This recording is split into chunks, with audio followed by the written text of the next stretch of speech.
Charleston, South Carolina, April, the week of the 78th annual Magnolia Ball, Eliza Mayfair stood at the edge of the grand ballroom of the Hibernian Hall, trying to disappear into the Spanish moss and magnolia garlands. Her pale, blue chiffon gown was the only one in the entire room that had not come from Paris, New York, or at least Neiman Marcus.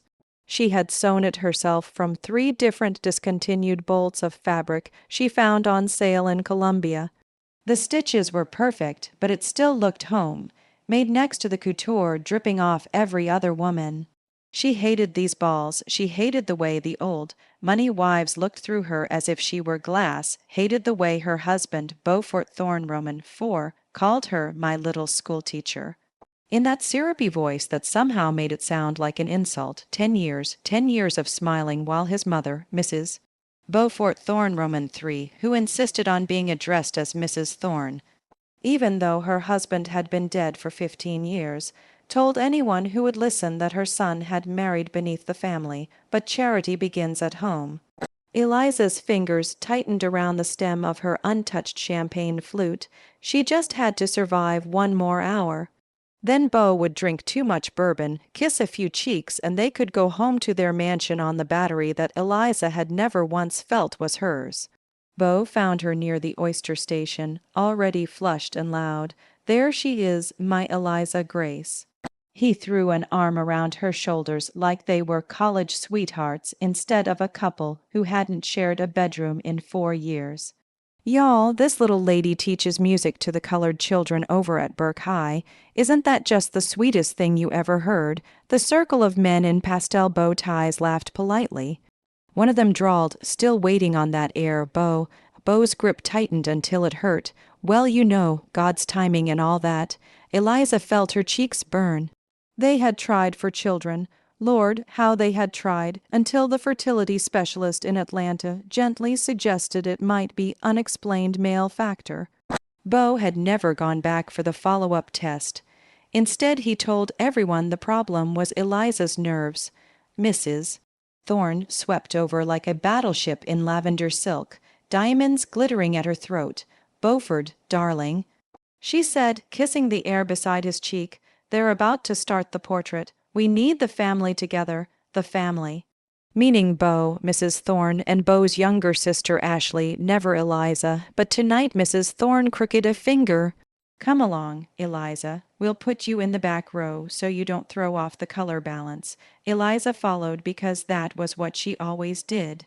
The photographer arranged them on the grand staircase like dolls. Beau center, mother on his right, sister on his left, Eliza 1 step behind like a lady in waiting. Smile, y'all, the photographer chirped, the flash popped.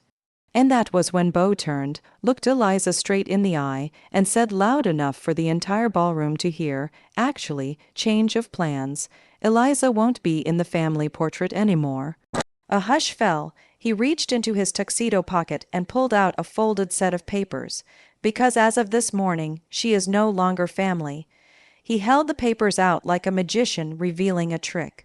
Divorce, irreconcilable differences. I try to keep it quiet, Mama, but I just can't breed heirs with someone like her. Gasps rippled outward like rings in a pond. Mrs. Thorne pressed a hand to her pearls, eyes shining with triumph. Eliza couldn't breathe. The champagne flute slipped from her fingers and shattered on the marble. Security, 2 off-duty Charleston PD moonlighting in tuxedos, appeared instantly at her elbows. Ma'am, one murmured, Mr. Thorne has asked that you leave the premises. She looked at Beau. You're doing this here, now. He gave her that dazzling, cruel smile the tabloids loved. Darlin', I need the world to see I'm finally free. The crowd parted like the Red Sea as the guards marched her down the grand staircase, past whispering magnolia gowns and old men who suddenly found their shoes fascinating. Outside, the April night was warm and thick with jasmine. A black town car idled at the curb. The driver, Mr. Isaac, who had driven the Thorne family since before Eliza was born, stood holding the back door. His face was stone. Eliza stumbled down the steps, tears already coming. She had almost reached the car when Beau's voice rang out one last time from the doorway. Go on back to whatever trailer park I dragged you out of, Eliza Grace, and don't come crawling back when the money runs out. Laughter followed her into the night. Mr. Isaac closed the door gently after her. The partition was down. He met her eyes in the rear view mirror. "Miss Eliza," he said quietly, "don't you cry just yet." She laughed through sobs. "Why not? He just murdered me in front of the entire city." Mr. Isaac pulled away from the curb, turned left on Meeting Street instead of right toward the Battery. "Because," he said, voice calm as Sunday service, "your mama didn't die broke like they told you. And tonight the trust your grandmama set up in 1953 just vested." He reached beside him and handed back a thick manila envelope. Eliza's fingers shook as she opened it. Inside was a single sheet of heavy cream stock. First Charleston Bank and Trust Notice of Trust Termination and Asset Distribution Beneficiary, Eliza Grace Mayfair Thorne Assets transferred this date, 100% controlling shares Palmetto Holdings LLC, which owned, among hundreds of other things, every mortgage on every historic home south of Broad Street, including 14 Legare Street. The Thorne family mansion beau had always called irreplaceable Thorne legacy. Eliza stared until the words blurred.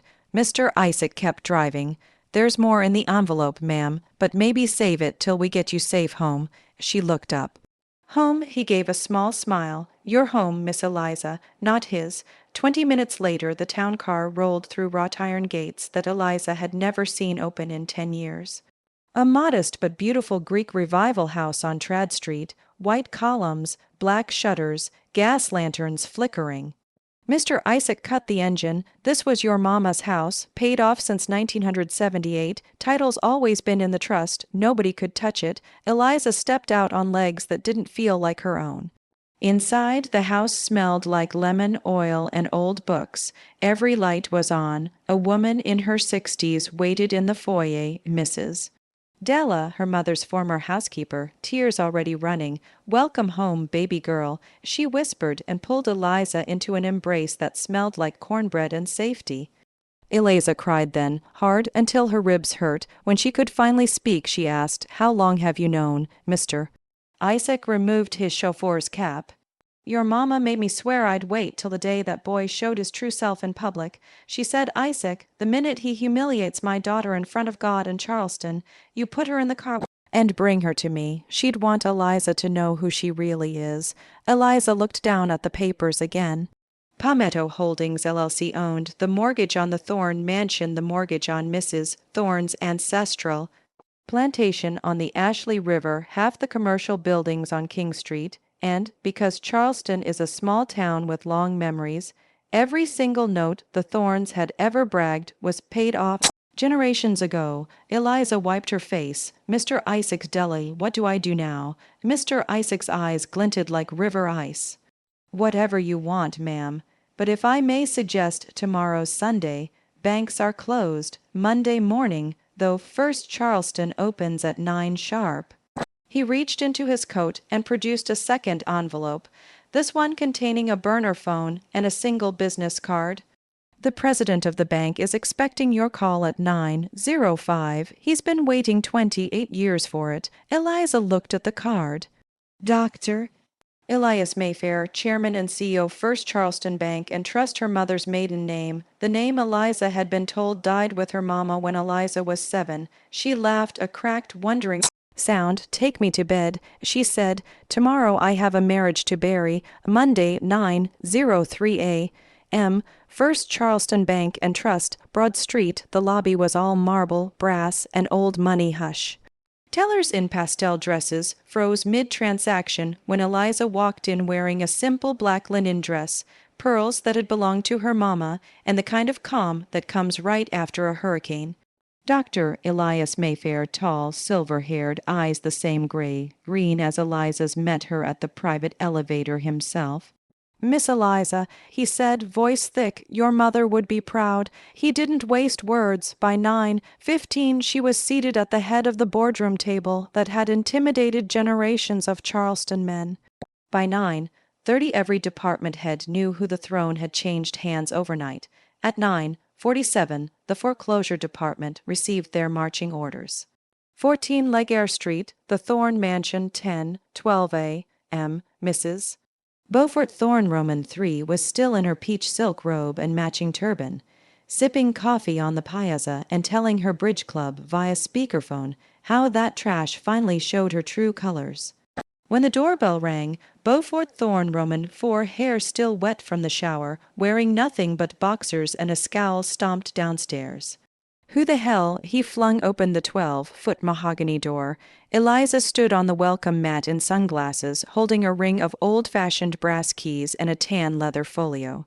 Behind her stood Mr. Isaac in a crisp navy suit and 2 sheriff's deputies in tan uniforms. "Good morning, Beau," Eliza said sweetly. "I'm here to inspect my property." Beau's mouth opened, closed, opened again. Mrs. Thorne appeared behind him, clutching her robe like Scarlett O'Hara. "What is the meaning of this?" Eliza didn't raise her voice. She simply opened the folio and handed Mrs. Thorne a thick packet.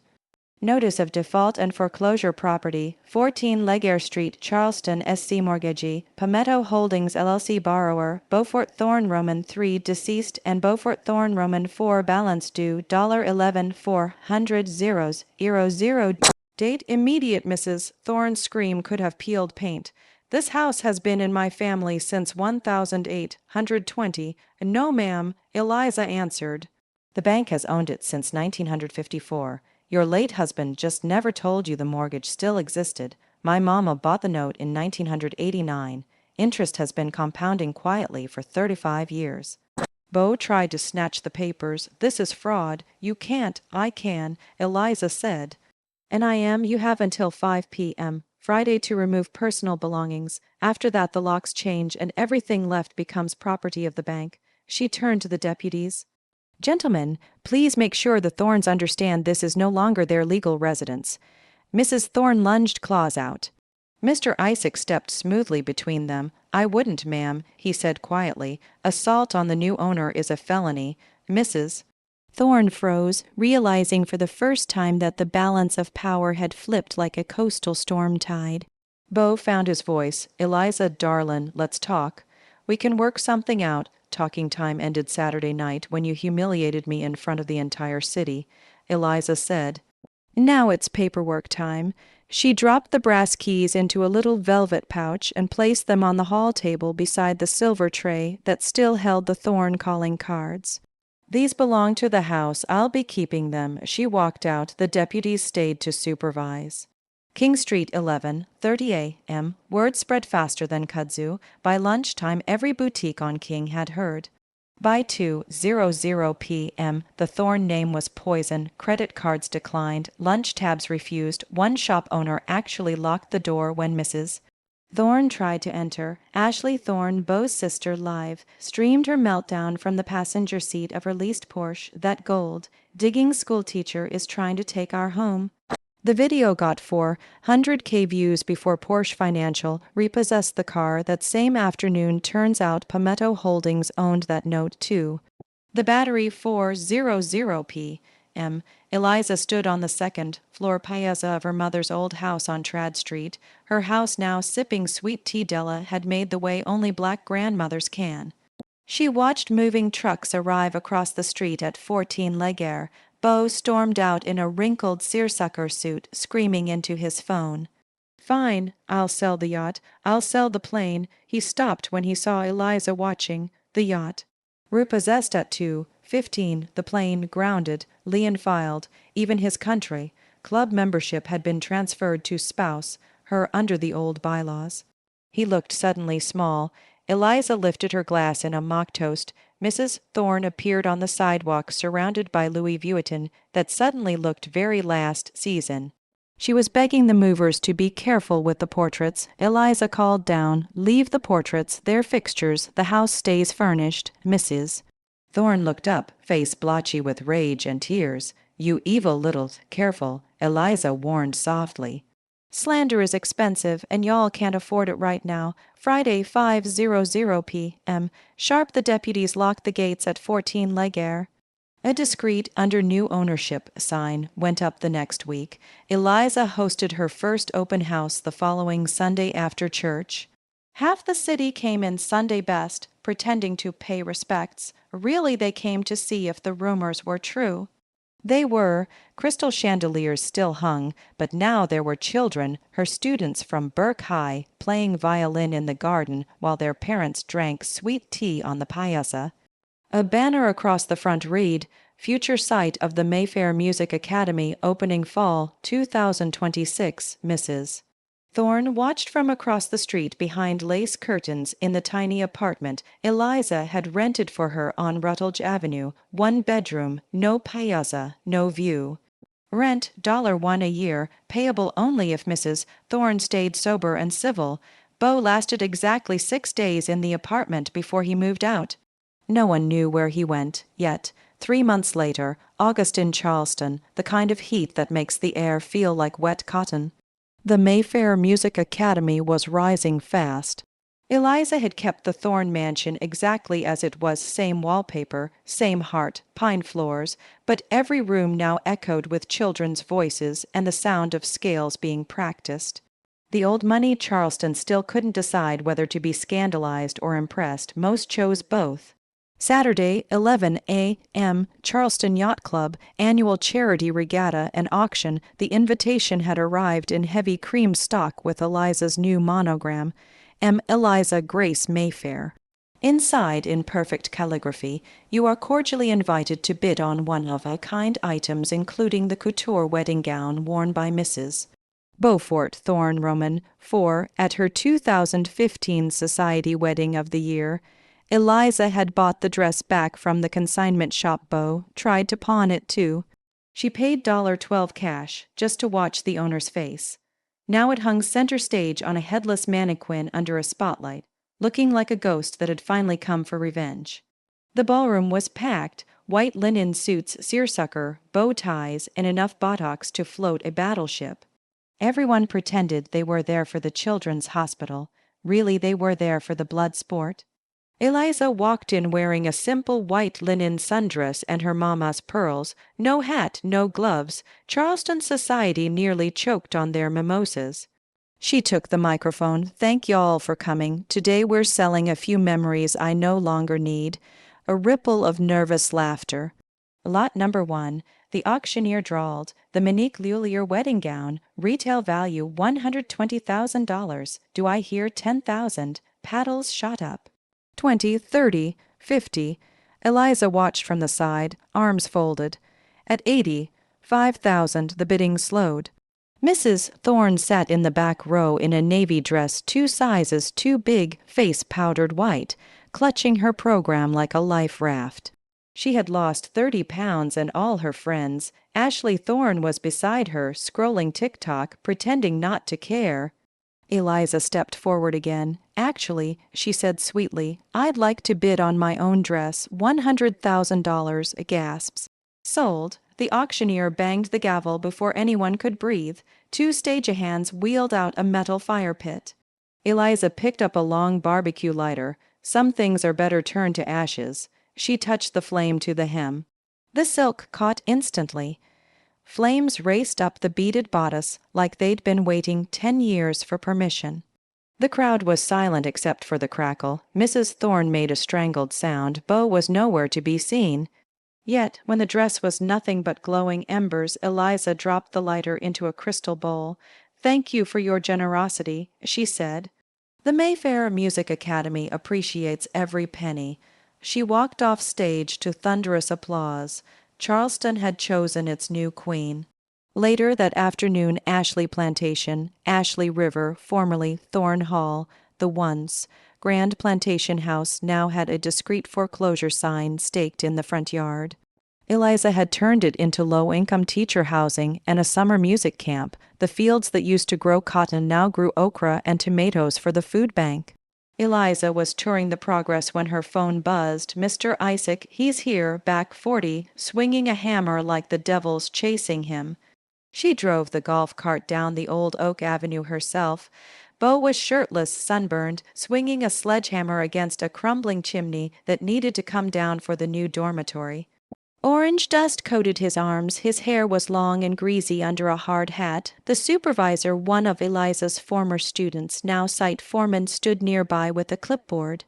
Bo didn't see her at first. He brought the hammer down again and again, face twisted with something between rage and exhaustion. Eliza stepped out of the cart. The supervisor blew a whistle. "Break time, Mr. Thorne." Bo froze. Turned slowly. He looked 10 years older. The golden boy was gone. Eliza walked over in jeans and work boots. "Afternoon, Bo." He wiped sweat with the back of his hand. "Come to gloat." "No, came to see if the rumors were true." "What rumors?" "That you're actually working for a living." He laughed, bitter. $12 an hour, cash under the table because nobody legitimate will hire me. My own mother won't take my calls. Eliza studied him.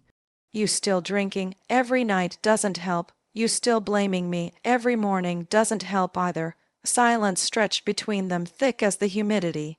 Finally he said, voice cracking, "I didn't know about the trust, Eliza. I swear on my daddy's grave I didn't know." "I know," she said softly. "That's what makes it worse. You humiliated me for sport, for applause. You never even needed the money." He looked down at the sledgehammer in his hands like he didn't recognize it. "I was gonna give you half in the divorce," he muttered. "I had it all planned out fair and square." Eliza almost laughed. "You were going to give me half of what was already 100% mine. How generous." He flinched. She reached into her pocket and pulled out a crisp $100 bill. "Here, buy yourself something cold." He stared at it like it might bite him. "I don't want your charity." "It's not charity, it's wages. You worked for me today, take it." He took the bill with shaking fingers. Eliza turned to leave, then paused. "One more thing. Your mama's living in the studio on Rutledge. She's lonely. You could visit. Might do you both good." She climbed back into the cart and drove away without looking back. That night, Trad Street, Eliza stood on her upstairs piazza, watching heat lightning over the harbor. Mr. Isaac brought her a glass of sweet tea. "You ever think about forgiving him?" he asked quietly. "Forgiveness and consequences aren't the same thing," she answered. "He's alive. He's sober some days. He's working. That's more mercy than he ever showed me, Mr." Isaac nodded. Mrs. Thorne called again, asked if she could volunteer at the academy, said she plays a decent piano. Eliza smiled into the dark. "Let her, but she starts as substitute accompanist, $10 an hour, same as the high school girls, Mr." Isaac chuckled. "Yes, ma'am." Inside, the house was full of music. A 12-year-old cellist was practicing Bach in the parlor. Somewhere upstairs, a little boy with a stutter was learning to sing because music gave him back his voice. Eliza closed her eyes and let the notes wash over her. 10 years of silence, shame, and swallowed tears, and now the house sang. She was home, Christmas Eve, 1 year later. Trad Street, Charleston. The Mayfair house glowed like something out of a postcard. Every window was lit with real candles, 1,000 tiny flames dancing against the dark. Wreaths of magnolia leaves and white roses hung on the black doors. Inside, the grand double parlors had been pushed together into one long hall of music. 50 children from the academy, dressed in white shirts and red bow ties or velvet dresses, were lined up on the staircase singing "O Holy Night" in perfect four-part harmony. Their parents, grandparents, neighbors, and half of Charleston society filled the rooms below, tears already shining. Eliza stood at the foot of the stairs in a simple emerald velvet gown, conducting with small, graceful movements. Her hair was swept up, Mama's pearls at her throat, and on her left hand a new ring, a single perfect diamond that caught every flame and threw it back like starlight. Because 6 weeks ago, in this very house, Captain Levy Middleton, U.S. Navy, home from deployment, childhood friend she hadn't seen since high school, had knelt in this exact spot and asked her to marry him in front of the children. She had said yes before he finished the sentence. Now the last note of the song hung in the air like incense. Silence, then thunderous applause and sniffles. Eliza stepped forward. "Y'all, these children are the ones who fill these walls every day, are the reason this house is alive again. Every brick, every beam, every song belongs to them now, and tonight I have one more gift to give them." She turned and gestured.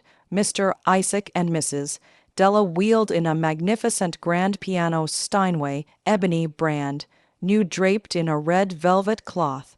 Gasps, then cheers. This piano, Eliza continued, voice trembling just a little, was paid for by the sale of one wedding dress that turned into a bonfire last summer. Ashes to beauty, y'all. That's what grace looks like. More tears, more applause. A small voice from the staircase piped up, Miss Eliza, can we sing one more? She laughed through her own tears. Always, the children launched into a joyful, foot-stomping version of Children, Go Where I Send Thee. The whole house shook with clapping and amens. Later, when the guests had gone home with plates of Della's red velvet cake, and the children were tucked into sleeping bags for the Academy's first Christmas sleep over, Eliza slipped outside to the piazza. Snow, rare, impossible, perfect snow had started to fall over Charleston, fat, silent flakes drifting through the gaslight. She pulled her mother's old cashmere shawl around her shoulders and looked across the street. A lone figure stood on the sidewalk under the street lamp. Orange municipal vest over a thin jacket, knit cap pulled low. In his gloved hands, a cheap poinsettia wrapped in green foil. Beau, he hadn't come closer than the curb in 12 months. Eliza walked down the steps and crossed the empty street. Snowflakes melted on her lashes. He looked up when her boots crunched the snow. For a long time neither spoke. Finally he held out the poinsettia like a peace offering. I saved up 3 paychecks, he said, voice rough from disuse and bourbon and shame. Figured the kids might like a flower for the new piano. Eliza took it. Their gloved fingers brushed. Thank you, she said quietly. He nodded, eyes on the ground. I saw the ring. He muttered, he's a good man, better than I ever was. Yes, she said simply. He is. Beau swallowed hard. Mama's inside, right, playing for the kids. She is. She's been here every Tuesday and Thursday since September. She's different now, smaller somehow, but useful. He gave a cracked laugh. She told me if I ever showed my face drunk again, she'd call the sheriff herself. Said she finally understands what shame feels like. Snow kept falling. Eliza looked at him, really looked. The handsome face was still there under the sunburn and exhaustion, but the arrogance was gone. In its place was something hollow and very, very human. How's the work? She asked. Cold, honest. I swing a hammer 8 hours a day, tearing down old houses so new families can build better ones. I eat lunch out, a cooler with men who don't know who I used to be and don't care. He searched for the word. It's fair. He met her eyes for the first time. I'm sorry, Eliza, not for the money or the house or any of that. I'm sorry for the years I stole from you, for every time I made you feel small. You were never small, I was. The snow hissed softly on the gas lamps. Eliza's breath fogged between them. I forgave you a long time ago, she said. Not for your sake, for mine. Holding hate is like drinking poison and waiting for the other person to die. But forgiveness doesn't mean I forget, and it doesn't mean I owe you anything. He nodded like a man who already knew the answer. I know. Silence again. Then he reached into his pocket and pulled out a folded piece of paper, worn soft from being carried. It's a check, he said, not quite meeting her eyes. Every extra dollar I've made this year. Ain't much, but it's for the kids, tuition or instruments or whatever they need. Eliza took it. $4 $312.47 written in shaky handwriting. She folded it once and slipped it into her pocket. The children will write you thank you notes, she said. He tried to smile, failed. I best be going. Got the early shift tomorrow. City's putting up the new playground on Calhoun, my crew. He turned to leave. Beau, he stopped. Merry Christmas, she said. He looked back, snow in his eyelashes, and for just a second he was the boy who used to drive her to church in his daddy's convertible, singing off, key to the radio. Merry Christmas, Eliza Grace. He walked away down the snowy street, orange vest glowing under the lamps until he disappeared around the corner. Eliza stood there a long time. When she finally went back inside, Levy was waiting in the doorway, arms open. She walked into them without a word. He kissed the snow from her hair. Inside, Mrs. Thorne, thin, gray, but sober, was playing Silent Night. While the children slept, curled around the new piano like kittens, Eliza rested her head on Levy's chest and listened to the music rise through the old house that had finally learned how to sing again. Outside, the snow kept falling, covering Charleston in a soft white hush. Some things were buried forever. Some things were reborn, and in the quiet heart of the city, the Mayfair house shone like a promise kept.